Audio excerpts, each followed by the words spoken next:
मे महिन्यामध्ये तुमच्या आयुष्यात एक असा मोठा बदल होणार आहे जो तुम्हाला अगोदर समजणारही नाही, पण त्याचा परिणाम तुमच्या संपूर्ण आयुष्यावर होणार आहे. तर वृषभ राशीसाठी हा महिना काही फक्त एक महिना नाही आहे किंवा साधा महिना नाही आहे, तर हा महिना आहे निर्णयांचा, बदलांचा आणि तुमचं भाग्य उघडण्याचा. परंतु एक छोटी चूक जी तुमच्या हातातून सगळं काही निसटून घेऊ शकते. आणि म्हणूनच हा व्हिडिओ शेवटपर्यंत पहा, कारण मी तुम्हाला शेवटी सांगणार आहे कोणती तारीख तुमचं नशीब बदलणार आहे आणि नेमकं कोणत्या दिवशी तुम्ही मोठी चूक टाळली पाहिजे. आता आपण बघूयात आर्थिकदृष्ट्या हा महिना तुमच्यासाठी कसा आहे. तर पहा, या महिन्यामध्ये तुम्हाला पैसे तर भरपूर येतील, परंतु तो टिकेल का, हा सगळ्यात मोठा प्रश्न आहे. विशेष करून या महिन्यामध्ये तुम्हाला खूप मोठा धनयोग मिळणारा असा योग आलेला आहे. अचानक पैसे मिळू शकतात आणि विशेष करून जुने अडकलेले पैसे जे फार दिवसांपासून तुम्हाला मिळतच नव्हते, ते पैसे पण तुम्हाला या महिन्यामध्ये नक्कीच मिळणार आहे. परंतु सावधान, कारण त्याचप्रमाणे खर्च पण राहणार आहे. खरं तर मेडिकल खर्च किंवा अचानक कोणत्या तरी प्रकारचा खर्च तुम्हाला येऊ शकतो. या महिन्यामध्ये तुम्हाला खूप पैसा मिळणार आहे, परंतु तेवढ्याच प्रमाणात तुम्हाला साठवणूक पण करून ठेवावी लागणार आहे. विशेष करून तुम्हाला कोणालाही पैसे उधार द्यायचे नाही आहेत या महिन्यामध्ये, हा महत्त्वाचा सल्ला आहे.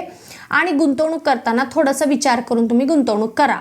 नोकरी करणाऱ्यांना खूपच पॉवरफुल कन्फ्युजन क्रिएट करणारा हा महिना आहे तुमच्या कामामध्ये, कारण कामाच्या ठिकाणी अचानक बदल होण्याची शक्यता आहे. सोबतच तुमचे जे अधिकारी मंडळी आहेत त्यांचा तुमच्यावर काहीतरी गैरसमज होऊ शकतो आणि त्यामुळं तुमच्यावर एक राग असेल, काहीशे वाद पण होण्याची शक्यता आहे. विशेष करून कामामध्ये अस्थिरता राहणार आहे तुमच्याकडून. परंतु इथं थोडंसं तुम्हाला सावरून घ्यायचं आहे स्वतःला. तुम्हाला स्मार्ट रीतीने सगळं काही हँडल करायचं आहे आणि हे जर तुम्ही सगळं व्यवस्थित केलं तर प्रमोशन मिळण्याचे चान्सेस पण आहेत किंवा तशी चर्चा तरी सुरू होऊ शकते किंवा तुम्हाला स्वतःला प्रूव्ह करण्यासाठी एखादी नवीन संधी मिळू शकते किंवा एखाद्या प्रोजेक्टचं तुम्हाला हेड करायला पण देऊ शकतात. परंतु तुम्हाला स्वतःवर नियंत्रण ठेवायची खूप गरज आहे. व्यावसायिक वर्गाला पण खूप सुंदर असा हा महिना असणार आहे, कारण बऱ्याच दिवसांपासून तुम्ही एखाद्या गोष्टीवर काम करत आहात, एखाद्या प्रोजेक्टवर काम करत आहात, तर या महिन्यामध्ये तुम्हाला त्याचं फळ मिळणार आहे. बऱ्याच दिवसांपासून वाट बघत असलेली जी एक इच्छा आहे ती या महिन्यामध्ये नक्कीच पूर्ण होणार आहे. सोबतच नवीन शाखा ओपन करण्याचा तुम्ही विचार करत होता, तर आत्ताच काळ आहे, नक्कीच करू शकता. आणि विशेष करून काही नवीन डील्स पण तुम्ही फायनल करू शकतात, परंतु काळजी घेऊनच करावी. आणि पार्टनरशिपमध्ये जर एखादा बिझनेस तुम्ही विचार करत आहात करावयाचा, तर थोडंसं थांबा. सध्याचा काळ एवढा चांगला नाही आहे. वाद होऊ शकतात, अविश्वास निर्माण होऊ शकतो, तर थोडंसं आत्ता तरी तुम्ही थांबावं. नंतर जेव्हा चांगला काळ येईल तेव्हा मग तुम्ही पार्टनरशिपबद्दल विचार करू शकतात. पण जे सध्या तुम्हाला जे काही करायचं आहे ते तुम्ही सोलो करायचं आहे. सोलो परफॉर्मन्स तुम्हाला द्यायची आहे आणि मगच तुम्हाला यश मिळेल. विशेष करून तुम्हाला व्यवसायानिमित्त कुठेतरी लांबचा प्रवास पण होऊ शकतो या महिन्यामध्ये.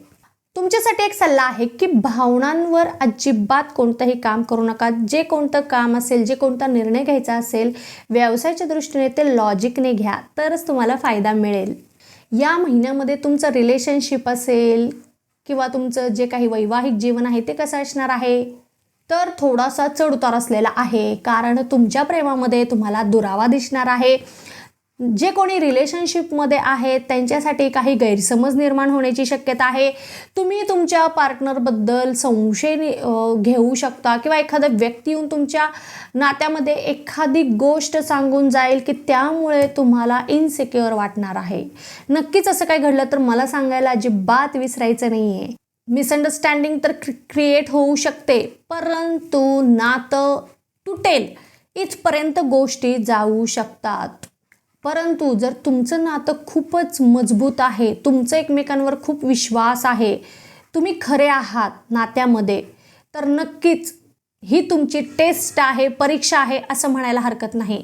त्या गोष्टी तुम्ही कसं हँडल करता त्याच्यावर तुमचं नात्याचं फ्युचर डिपेंड आहे, लक्षात ठेवा.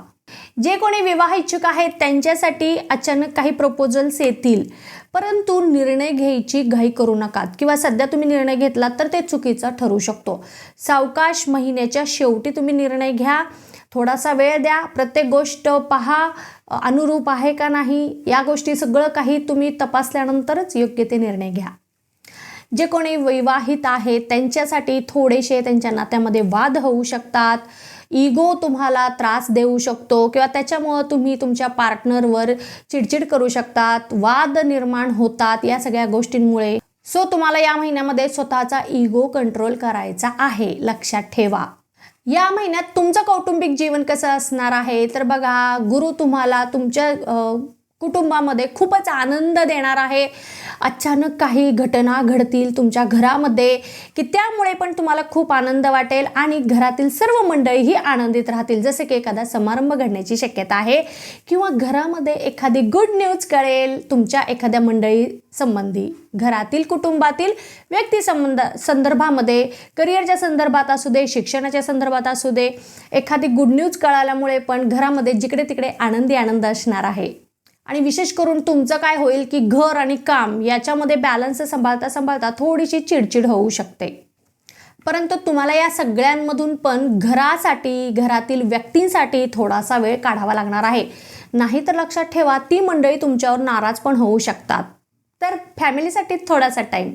विद्यार्थी वर्गासाठी कन्फ्युजन क्रिएट करणारा हा महिना आहे, कारण कॉन्सन्ट्रेशन कमी होणार आहे. परंतु तुम्ही जर ते वाढवलं, तुमच्या ध्येयाकडे फोकस ठेवला तर नक्कीच तुम्हाला जे पाहिजे ते यश मिळू शकतं.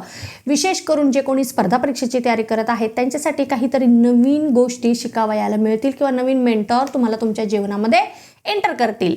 असं काही झालं तर मला कमेंटमध्ये जरूर सांगा, कारण तुम्ही जी पद्धत म्हणजे सतत तुम्ही त्याच पद्धतीने अभ्यास करत आलेला होतात पण त्याप्रमाणे तुम्हाला यश मिळत नाही आहे, तर नक्कीच आत्ता सध्या एक रिव्हॉल्युशनचा काळ आलेला आहे. तुम्हाला काहीतरी नवीन शिकायला मिळणार आहे, त्याच्यामधून तुम्हाला नक्कीच फायदा होईल. महिला वर्गासाठी मात्र स्वतःकडे लक्ष द्यावं लागणार आहे, कारण आरोग्य बिघडण्याची शक्यता आहे. काही महिला वर्गाला नवीन कामाची संधी मिळणार आहे. जे कोणी वर्किंग वुमन आहेत त्यांच्यासाठी खूप बिझी शेड्यूल्ड असलेला हा महिना आहे. घर आणि करिअर सांभाळता तुम्हाला स्वतःच्या आरोग्यावर दुर्लक्ष तुम्ही करू शकतात आणि त्याच्यामुळं मग तुमचं खूपच शारीरिक नुकसान होऊ शकतं. अचानक तुम्ही गंभीर आजारी पण पडू शकता. तर इथं काळजी घ्यायची आहे. थोडं जरी तुम्हाला काही वाटलं तर लगेच हॉस्पिटलमध्ये जा, डॉक्टरांना दाखवा. अंगावर कोणतंही दुखणं काढू नका, कारण पुढे जाऊन ते हॉस्पिटलाइज होण्याची पण शक्यता आहे. सो इथं तुम्हाला खूप काळजी घ्यायची आहे. शारीरिकदृष्ट्या अशक्तपणा येऊ शकतो, मायग्रेनचा त्रास होऊ शकतो, तर काळजी घेणं मस्ट आहे तुमच्यासाठी. विशेष करून मानसिक ताण पण या महिन्यामध्ये येण्याची शक्यता आहे. एखाद्या गोष्टीचं तुम्हाला काहीतरी एक मनाला सतत चिंता लागलेली असणार आहे, सतत हुरहुर लागलेली असणार आहे एखाद्या गोष्टीची. सो त्यामुळं तुमचं मानसिक संतुलन किंवा मानसिक आरोग्य बिघडेल आणि त्याचा परिणाम पण शरीरावर होईल. सो इथे स्वतःची खूप काळजी घेणं महत्त्वाचं आहे. ज्येष्ठ नागरिक वर्गासाठी आरोग्याची काळजी घ्यायची तर आहेच, परंतु तुम्हाला ना काही तुमचे जे जुने मित्र असतील, आप्तमंडळी असतील, ते तुम्हाला अचानक येऊन भेट देणार आहेत. एखादं छोटंसं समारंभ किंवा गेट टुगेदर होण्याची शक्यता आहे. त्याच्यामुळे तुमचं मन खूप आनंदित असणार आहे, खूप प्रसन्न असणार आहे. तुम्ही तुमच्या जुन्या आठवणींना उजाळा देणार आहात. त्यांच्यासोबत टाईम स्पेंड केल्यामुळे तुम्हाला एक नवीन ताजेतवाने असे वाटेल आणि त्या लोकांना भेटल्यामुळे तुम्हाला काहीतरी नवीन करण्याची नक्कीच प्रेरणा मिळणार आहे. आणि विशेष करून अध्यात्माकडे तुमचं मन ओढलं जाईल या महिन्यामध्ये. असं असेल तर नक्कीच मेडिटेशन किंवा काही पुस्तकं असतील ते तुम्ही वाचू शकता. त्याच्यामुळे तुमच्या जीवनामध्ये खूपच पॉझिटिव्ह परिणाम पाहायला मिळतील आणि विशेष करून तुमचं मन शांत राहील. आता तुमच्यासाठी काही शुभ तारखा मी सांगत आहे. त्या दिवशी तुम्ही नवीन डील करणार असाल, निर्णय घेणार असाल किंवा कुठेतरी पैसे गुंतवणार असाल तर नक्कीच गुंतवू शकता. चांगलेच परिणाम मिळतील. जसे की तारखा आहेत 5, 9, 14, 18 आणि 23 या तारखेला तुम्ही नक्कीच चांगलं कोणतंही शुभ कार्य करू शकतात. परंतु काही अशुभ तारखा पण आहेत. त्या तारखेला तुम्ही जे रुटीन आहे ते करायचं, नवीन कोणतंही काम करायचं नाही, पैसे गुंतवायचे नाहीत, वाद टाळायचा आहे आणि विशेष करून खूप शांत राहायचं आहे त्या दिवशी. 7, 12 आणि 20 या तारखा तुमच्यासाठी अशुभ आहेत, लक्षात ठेवा. तुमच्यासाठी शुभ रंग आहे पांढरा आणि गुलाबी. शुभ अंक आहे 6 आणि 2. शुभ वार आहे शुक्रवार आणि सोमवार. शुभ दिशा आहे ईशान्य आणि उत्तर. या महिन्यामध्ये तुमचं नशीब बदलवणारी गोष्ट म्हणजे फक्त आणि फक्त तुमचा निर्णय. जर चुकीचा निर्णय घेतला तर नुकसान होईल आणि जर योग्य निर्णय घेतला तर मोठं यश मिळेल. हा महिना तुम्हाला तपासणार आहे. तुम्ही जर योग्य निर्णय घेतलात तरच तुमचं नशीब चमकणार आहे आणि जर दुर्लक्ष केलात तर संधी हातातून नक्कीच जाऊ शकते. ह्यापैकी कोणती गोष्ट तुम्ही अनुभवणार आहात, कोणती गोष्ट तुम्हाला क्लिक होणार आहे ते तुम्ही मला कमेंटमध्ये जरूर सांगायचं आहे. माहिती आवडली असेल तर लगेचच चॅनलला सबस्क्राईब करा, व्हिडिओला लाईक करा आणि जास्तीत जास्त लोकांपर्यंत व्हिडिओ शेअर करा. जर काही प्रॉब्लेम्स असतील, अडचणी असतील तर नक्कीच खालील दिलेल्या क्रमांकावर माझ्यासोबत संपर्क साधू शकतात. आता आपण भेटणार आहोत पुढच्या व्हिडिओमध्ये. तोपर्यंत ओम नमः शिवाय, हर हर महादेव.